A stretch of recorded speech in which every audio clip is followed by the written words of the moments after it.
Hey, welcome back to Running Shoe Kings. Today I'll be giving you guys my race review of the Nike Dragonfly 2.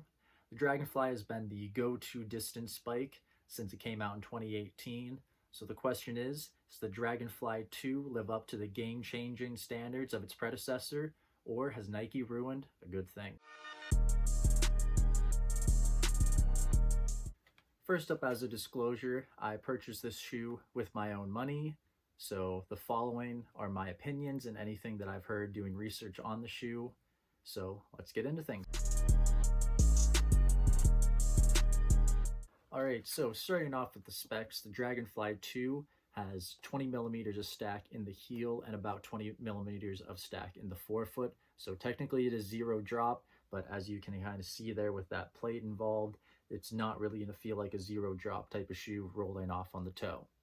The weight comes in at 5.1 ounces or 145 grams, and this has a full length ZoomX midsole with a P-Bax spike plate with 4 spikes, which is the main difference that you can see visually between the Dragonfly 1 and the Dragonfly 2.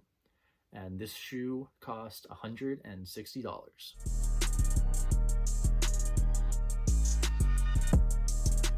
So as mentioned, the Dragonfly 2 features a 4-spike design here, whereas the Dragonfly 1, which I have here, you can see was a 6-spike design.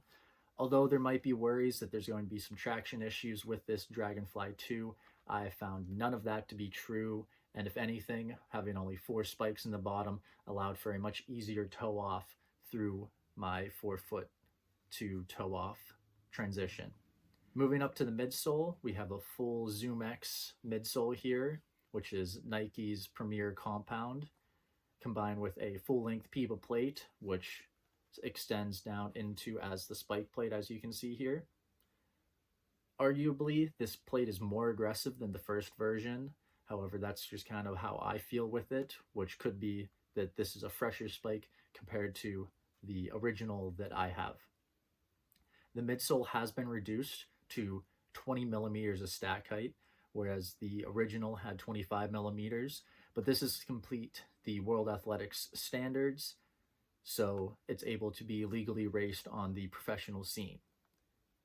The high arch that is common with Dragonflies specifically, and really any of Nike's racing spikes or even racing flats, is very prominable, especially whenever I'm just walking around in it. However, it kind of went away as I started racing.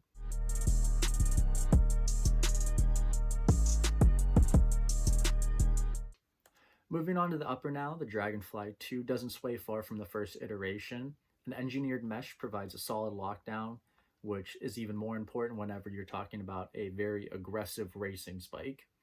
The always recognizable Matumbo hole here, back in the heel of the shoe, provides a good lockdown, so I'm not having any heel slippage, despite this heel counter not being too stiff for what you might expect in your standard daily trainer or even a speed day shoe. The upper is also super breathable, which is great if you're a steepler and you want to kind of let that water run out of the shoe. And even for your standard distance runner, very breathable upper, whether you're wearing a sock or if you go sockless. So now let's talk about the ride and feel of the Dragonfly 2. I raced a 5K and a 1500. 5K was 7:18, 1500 was 4:46. I did both of those races in the same day, and both were after also racing a 10K, but that was in the Vaporfly 3. If you want to check out that video from those races, I will link it up above here. Even when the first Dragonfly, I don't think my legs would have been feeling as good at the end of the day as what they did here in the Dragonfly 2. 10 miles of racing on my legs, I would have expected a lot more soreness, some tightness, but I was actually able to get out the next morning and go and get some more miles in, which I was pleasantly surprised with. Call it controversial, but I did wear socks with the spikes.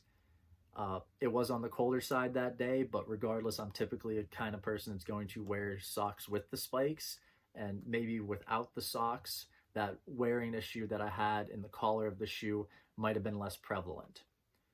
Ultimately though, I didn't have any hot spots, rubbing, blisters, and I went true to size for what I typically do for a racing shoe in an 11 and a half. Otherwise, I think that the lockdown was just really solid on this, and I liked the ride.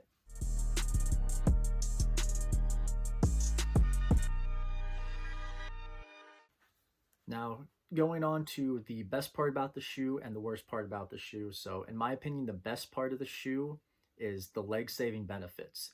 And that's how a lot of these new super shoes and super spikes are being touted, is that they just are able to allow you to do those faster paces, but they don't have as much of an impact on your legs.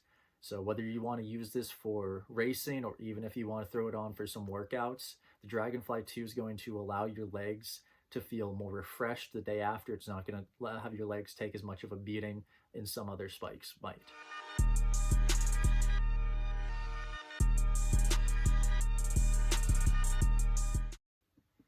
Moving on to the worst part of the shoe, again, that high arch that you find in a lot of Nike shoes, especially with the narrowness that you see here in that center of the foot. It was very uncomfortable whenever I was lacing it up and just walking around. But ultimately, whenever I started racing, I didn't have that feeling in my arch where it was pressing.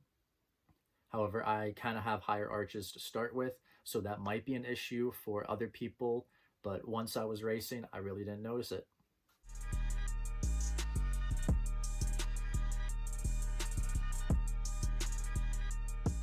Okay, so what's the final verdict on the Nike Dragonfly 2? I would absolutely recommend this shoe for anybody racing from an 800 up to a 10K. If you're looking for something with versatility to cover all events in between, this is going to be your shoe. There are some spikes that might do the 800 better or the 815 combo better, but as far as a shoe that's going to be able to give you that range, I mean, even down to a 400 up to a 10K, the Dragonfly 2 is going to give you everything you need and more. With all that said, thank you for watching my review of the Nike Dragonfly 2. If you guys also have gotten an opportunity to wear this spike in races or in practices, drop your thoughts in the comments down below. And if you watched this far, give me a like, subscribe, so you can stay tuned for any future shoe reviews or other vlogs that are going to be coming out soon. We'll see you next time.